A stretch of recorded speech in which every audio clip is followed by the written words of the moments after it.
Ginkompirma sang Iloilo Provincial Health Office kan IPHO nga 3 ka kompirmado nga kaso sang tipdas ang nirecord sa probinsya sang Iloilo. Suno kay Dr. Maria Socorro Quinion, ang head sang among opisina, ginpahayag sini nga ang mga nagpositibo amo ang 31 anyos nga lalaki gikan sa barangay Colasi sa Banos sang Ahoy nga may travel history sa Metro Manila. Ginsundan ini sang ikaduha nga kaso nga amo ang 16 anyos nga lalaki nga taga syudad sang Iloilo kag nagapuyo sa barangay Bongko, Putotan, Iloilo. Samtang ang ikatatlo naman nga kaso among 11 months old nga baby gikan sa Banwa sang Kabatuan. Dugang pa sang natungdan 37 ka mga specimen ang ginpadala sa opisina sang Research Institute for Tropical Medicine para sa confirmatory test kag 3 ang nagwa nga positibo. Ang diri nagapanugyan ang IPHO nga likawan ang exposure sa madamo nga tawo ilabi na kung nagapadulong sa iban nga mga lugar kag likawan man ang pagpagwa sa mga lapsag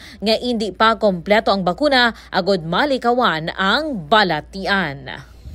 The province of Iloilo reported 3 confirmed cases of measles. These 3 confirmed cases turned out to be positive out of the 37 specimen nga ginsend out naton sa national sa RITM for confirmation.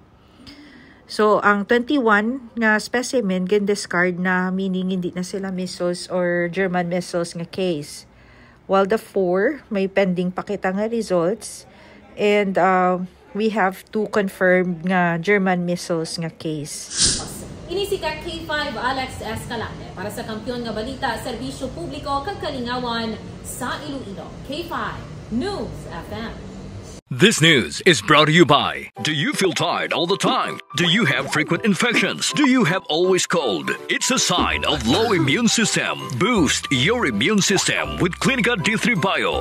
Antibacterial, natural antioxidant, immune system booster. Clinica D3 Bio has vitamin D3, lauric acid, and monolurine to fight against all viruses. Try Clinica Vitamin D3 with Coccus nocifera.